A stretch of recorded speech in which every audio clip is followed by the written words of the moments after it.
नमस्कार, सत्य हिंदी पर शाम 6 बजे के न्यूज बुलेटिन में आपका स्वागत है। मैं हूं आपके साथ निकिता। बुलेटिन शुरू करेंगे, लेकिन उससे पहले एक नजर 5 बड़ी खबरों पर। जंतर मंतर पर हुई पुलिस बर्बरता की जांच के लिए सुप्रीम कोर्ट बनाएगा उच्च स्तरीय कमेटी। राहुल गांधी ने झारखंड के छात्रों और राज्य सरकार के बीच सहमति बनने पर जताई खुशी। वंदे मातरम विवाद जारी, गोवा में कांग्रेस का पुराना स्टैंड कायम, गाए सिर्फ 2 छंद। पाकिस्तान सुप्रीम कोर्ट ने इमरान खान को अस्पताल में शिफ्ट करने का दिया आदेश। पेपर लीक और बेरोजगारी पर आरजेडी का 19 अगस्त को राजभवन मार्च। कॉकरोच जनता पार्टी यानी सीजेपी के नेतृत्व में हुए छात्र प्रदर्शनों के दौरान पुलिस की कथित ज्यादती और प्रदर्शनकारियों की हिंसा की जांच के लिए सुप्रीम कोर्ट ने उच्च स्तरीय समिति बनाने का फैसला किया है। सीजेआई सूर्यकांत की अध्यक्षता वाली बेंच ने कहा कि समिति में सुप्रीम कोर्ट के एक पूर्व जज, हाई कोर्ट के पूर्व चीफ जस्टिस और एक रिटायर्ड वरिष्ठ पुलिस अधिकारी शामिल होंगे। समिति पुलिस के अत्यधिक बल प्रयोग, महिला प्रदर्शनकारियों के कथित यौन उत्पीड़न, साइबर बुलिंग और अन्य घटनाओं की तथ्यात्मक जांच करेगी। वहीं फेशियल रिकॉग्निशन, सर्विलांस और प्रिवेसी से जुड़े संवैधानिक सवालों पर सुप्रीम कोर्ट खुद फैसला करेगा। अदालत ने छात्रों के खिलाफ दर्ज एफआईआर रद्द करने के लिए अनुच्छेद 142 के इस्तेमाल पर भी विचार करने का संकेत दिया। इससे पहले दिल्ली पुलिस ने हलफनामे में बल प्रयोग को जरूरी बताया था और कहा था कि 30,000 प्रदर्शनकारियों को नियंत्रित करने के दौरान करीब 240 पुलिसकर्मी और 200 प्रदर्शनकारी घायल हुए। सुप्रीम कोर्ट ने धर्मेंद्र प्रधान के इस्तीफे की मांग को लेकर हुए छात्र प्रदर्शनों में शामिल छात्रों के खिलाफ दर्ज एफआईआर रद्द करने की मंशा जताई है। पिछले महीने पेपर लीक और परीक्षा से जुड़ी अनियमितताओं के खिलाफ देश भर में छात्रों ने प्रदर्शन किया था। सीजेआई सूर्यकांत की अध्यक्षता वाली बेंच ने कहा कि यह हजारों छात्रों के भविष्य का सवाल है। हालांकि गंभीर आपराधिक रिकॉर्ड वाले और प्रदर्शन में कथित तौर पर घुसपैठ करने वाले लोगों के खिलाफ मामले रद्द नहीं किए जाएंगे। सॉलिसिटर जनरल तुषार मेहता ने कहा कि हत्या, रेप और अपहरण जैसे गंभीर मामलों से जुड़े 2873 लोगों को छोड़कर बाकी प्रदर्शनकारियों के खिलाफ एफआईआर रद्द की जा सकती है। केंद्रीय संसदीय कार्य मंत्री किरेन रिजिजू ने जंतर मंतर पर हुए युवाओं के प्रदर्शन को लेकर दिल्ली पुलिस की तारीफ की है। रिजिजू ने कहा कि इतने बड़े प्रदर्शन के बावजूद एक भी व्यक्ति की मौत नहीं हुई और किसी प्रदर्शनकारी की हड्डी नहीं टूटी। उन्होंने दावा किया कि हजारों लोगों के आंदोलन में कुछ असामाजिक तत्व भी शामिल हो गए थे। रिजिजू के मुताबिक आम आदमी पार्टी, भीम आर्मी और समाजवादी पार्टी समेत कई संगठनों के लोगों ने प्रदर्शनकारियों को हिंसा के लिए उकसाया। उन्होंने कहा कि जब प्रदर्शनकारी जबरन संसद की ओर बढ़ने लगे तब पुलिस ने उन्हें रोक दिया। किरेन रिजिजू ने कांग्रेस के शासनकाल में हुए प्रदर्शनों का भी जिक्र किया और कहा कि उस दौरान कई आंदोलनों में मौतें हुई थी। उन्होंने दिल्ली पुलिस और प्रशासन की कार्रवाई की सराहना की। हालांकि पुलिस कार्रवाई को लेकर विपक्षी दल लगातार सरकार और गृह मंत्रालय की आलोचना कर रहे हैं। कांग्रेस नेता राहुल गांधी ने झारखंड के छात्रों और राज्य सरकार के बीच सहमति बनने और भूख हड़ताल खत्म होने पर खुशी जताई है।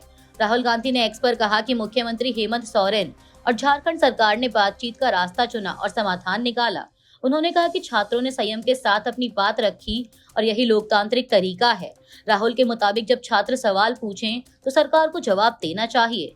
उन्होंने कहा कि कांग्रेस देश के हर छात्र के साथ खड़ी है और शिक्षा व भर्ती व्यवस्था में मौजूद वसूली तंत्र को बदलने के लिए संघर्ष करेगी ताकि छात्रों को निष्पक्ष प्रतिस्पर्धा का हक मिले।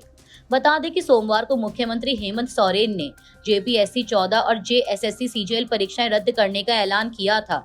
हालांकि आंदोलनकारी छात्र सीबीआई जांच की मांग को लेकर अपना प्रोटेस्ट जारी रखे हुए हैं।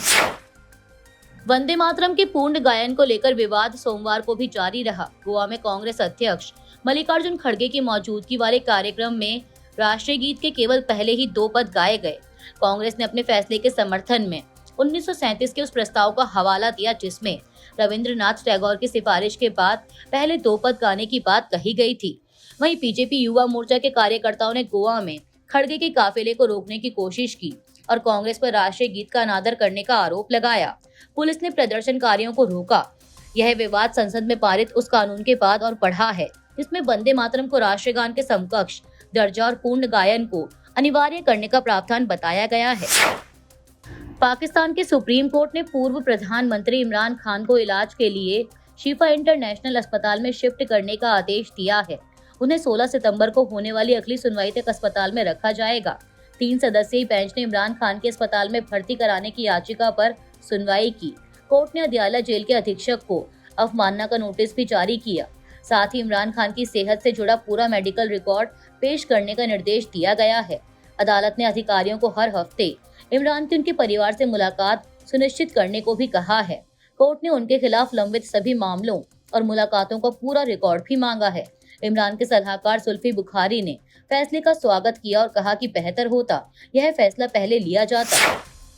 रूस ने ब्रिटेन को चेतावनी दी है कि रूस के सैन्य और औद्योगिक ठिकानों पर हालिया हमलों में ब्रिटेन द्वारा निर्मित ड्रोन के इस्तेमाल की पुष्टि के बाद उसे इसके नतीजे भुगतने होंगे। ब्रिटेन स्थित रूसी दूतावास ने लंदन पर यूक्रेन युद्ध को जानबूझकर भड़काने का आरोप लगाया। उसने कहा कि संघर्ष में ब्रिटेन की भागीदारी जितनी बढ़ेगी उसे उतनी बड़ी कीमत चुकानी होगी। हालांकि रूस ने यह नहीं बताया कि वह क्या कार्रवाई कर सकता है। इस बीच यूक्रेन ने रूस के अंदर हमले तेज किए हैं और तेल रिफाइनरियों व वाइल्ड बेरीज के लॉजिस्टिक्स केंद्रों को निशाना बनाया है। इन हमलों से रूस की घरेलू ईंधन आपूर्ति और अर्थव्यवस्था पर असर पड़ा है। गौरतलब है कि ब्रिटेन के रक्षा मंत्रालय ने कहा था कि वह यूक्रेन के साथ मजबूती से खड़ा है। फरवरी 2020 से ब्रिटेन, अमेरिका और जर्मनी के बाद यूक्रेन के सबसे बड़े सैन्य समर्थकों में शामिल है। आरजेडी ने पेपर लीक, बेरोजगारी, शिक्षा व्यवस्था, भर्ती प्रक्रिया और सिवान फायरिंग के मुद्दे पर 19 अगस्त को पटना के राजभवन मार्च का ऐलान किया है। नेता प्रतिपक्ष तेजस्वी यादव ने युवाओं से बड़ी संख्या में शामिल होने की अपील की। उन्होंने सवाल उठाया कि बिहार में परीक्षाओं में बार बार पेपर लीक क्यों होते हैं और भर्ती प्रक्रिया में पारदर्शिता क्यों नहीं है। तेजस्वी ने छात्रों पर कथित AK-47 फायरिंग को लेकर भी सरकार से जवाब मांगा। लालू प्रसाद यादव ने भी युवाओं से 19 अगस्त को पटना पहुंचने की अपील की है। यह मार्च ऐसे समय हो रहा है जब बिहार सरकार ने सुप्रीम कोर्ट में माना कि सिवान में एक पुलिसकर्मी ने भीड़ से घिरने के बाद अपनी AK-47 से हवा में 4 राउंड फायर किए थे। हालांकि सरकार ने कहा कि फायरिंग में कोई प्रदर्शनकारी घायल नहीं हुआ। पश्चिम बंगाल के बांकुरा में स्कूल ठीक करो अभियान से जुड़े सीजेपी कार्यकर्ता अब्दुल हाफिज के पिता की कथित हत्या के मामले में सीजेपी ने सरकार और प्रशासन को 10 दिन का अल्टीमेटम दिया है। पार्टी ने मांग की है कि हमले में शामिल सभी लोगों को FIR में नामजद किया जाए और फरार आरोपियों को गिरफ्तार किया जाए। सीजेपी ने पुलिस की भूमिका की स्वतंत्र और कोर्ट की निगरानी में जांच, अब्दुल हाफिज और उनके परिवार को 24 घंटे सुरक्षा देने और मृतक के नाम पर एक सरकारी स्कूल बनाने की भी मांग की है। आरोप है कि सरकारी स्कूल के सोशल ऑडिट को लेकर स्थानीय बीजेपी कार्यकर्ताओं ने अब्दुल और उनके पिता पर हमला किया था। गंभीर रूप से घायल पिता की शनिवार रात मौत हो गई। पुलिस अब तक 8 लोगों को गिरफ्तार कर चुकी है। सीजेपी ने चेतावनी दी है कि 10 दिन में ठोस कार्रवाई नहीं हुई तो समर्थक शांतिपूर्ण तरीके से जिला मजिस्ट्रेट कार्यालय का घेराव करेंगे। कॉकरोच जनता पार्टी यानी सीजेपी के संस्थापक अभिजीत दीपके को केंद्रीय मंत्री रामदास अठावले ने एनडीए में शामिल होने का ऑफर दिया है। हिंदुस्तान टाइम्स की एक रिपोर्ट के मुताबिक अठावले ने दीपके से अपनी रिपब्लिकन पार्टी ऑफ इंडिया ए में शामिल होने और डॉक्टर बाबा साहेब आम्बेडकर का सपना पूरा करने में योगदान देने की अपील की। हालांकि दीपके ने अभी इस ऑफर पर कोई प्रतिक्रिया नहीं दी है। वह पहले ही चुनावी राजनीति में आने से इनकार कर चुके हैं। उनका कहना है कि लोगों का राजनीति और चुनाव व्यवस्था से भरोसा कम हो रहा है और देश को एक राजनीतिक पार्टी नहीं बल्कि जन आंदोलन की जरूरत है। दीपके ने हाल ही में महाराष्ट्र के हिंगोली से स्कूल ठीक करो अभियान भी शुरू किया है। उन्होंने सरकारी स्कूलों की बदहाल स्थिति पर सवाल उठाए और प्राइवेट स्कूलों की फीस पर सीमा तय करने की मांग की। डीएमके नेता उदयनिधि स्टालिन की अभिनेत्री त्रिशा पर दोहरे अर्थ वाली टिप्पणी को लेकर विवाद के कुछ दिनों बाद अब पार्टी के मुखपत्र ने तमिलनाडु के मुख्यमंत्री सी जोसेफ विजय पर निशाना साधा है। पार्टी के अखबार ने शनिवार को एक तीखा संपादकीय प्रकाशित किया। इसमें फोर्ट सेंट जॉर्ज में हुए स्वतंत्रता दिवस समारोह का जिक्र किया गया। अखबार ने सवाल उठाया कि एक अभिनेत्री को कार्यक्रम में अगली पंक्ति में क्यों बैठाया गया। साथ ही उनके साथ मुख्यमंत्री द्वारा सलामी का आदान प्रदान करने पर भी आपत्ति जताई गई। संपादकीय में विजय के व्यवहार को मर्यादा के खिलाफ बताया गया। अखबार ने इसे शर्मनाक तमाशा तक करार दिया। यह विवाद ऐसे समय में सामने आया है जब उदयनिधि की त्रिशा पर की गई टिप्पणी को लेकर राजनीतिक और सार्वजनिक स्तर पर पहले ही बहस जारी है। बीजेपी के राष्ट्रीय अध्यक्ष नितिन नवीन ने उत्तर प्रदेश, पंजाब और गुजरात के लिए नए प्रदेश प्रभारी नियुक्त किए हैं। उत्तर प्रदेश में विनोद तावड़े को प्रदेश प्रभारी नियुक्त किया गया, जबकि जगदीश ईश्वर भाई पटेल को सह प्रभारी की जिम्मेदारी दी गई। पंजाब में सतीश पूनिया, वहीं गुजरात की जिम्मेदारी तरुण चुग को प्रदेश प्रभारी के तौर पर सौंपी गई। होर्मुज जलडमरू मध्य से बाहर निकलते समय एक जहाज को अज्ञात प्रोजेक्टाइल से निशाना बनाए जाने की खबर है। ब्रिटिश मैरीटाइम ट्रेड ऑपरेशंस यानी यूकेएमटीओ के मुताबिक हमले में जहाज के इंजन रूम को नुकसान पहुंचा है। घटना में क्रू मेंबर की मौत हो गई। हमले के बाद ओमान कोस्ट गार्ड ने जहाज पर मौजूद बाकी क्रू मेंबर्स को बचाने के लिए अभियान शुरू किया। मामले की जांच संबंधित अधिकारी कर रहे हैं। यह घटना ऐसे समय हुई है जब होर्मुज स्ट्रेट से गुजरने वाले जहाजों की संख्या में भारी गिरावट आई है। युद्ध से पहले इस महत्वपूर्ण समुद्री मार्ग से रोजाना 130 से अधिक जहाज गुजरते थे, लेकिन अमेरिका, इस्राइल और ईरान के बीच युद्ध शुरू होने के बाद यहां जहाजों की आवाजाही काफी कम हो गई है। ताजा घटना से क्षेत्र में समुद्री सुरक्षा को लेकर चिंता और बढ़ गई है। अयोध्या राम मंदिर में दान की कथित चोरी के मामले में पहली एसआईटी ने ट्रस्ट के पूर्व महासचिव चंपत राय को क्लीन चिट दी है। रिपोर्ट में ट्रस्ट के पूर्व सदस्य अनिल मिश्रा का नाम भी नहीं है। मामले की जानकारी रखने वाले लोगों ने यह बात बताई। वहीं अब गृह विभाग ने रिपोर्ट की जांच के बाद इसे आगे की कार्रवाई के लिए राम जन्मभूमि तीर्थ क्षेत्र ट्रस्ट को भेज दिया है।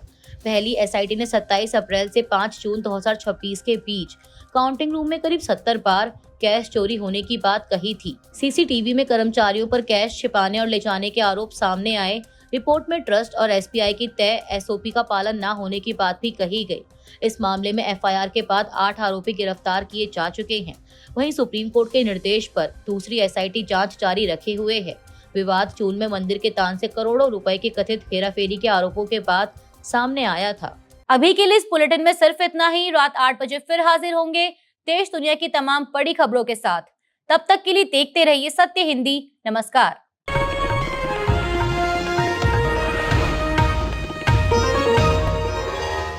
Copyright disclaimer under Section 107 of the Copyright Act 1976. Allowance is made for fair use for purposes such as criticism, comment, news reporting, scholarship, and research. Fair use is a use permitted by copyright statute that might otherwise be infringing.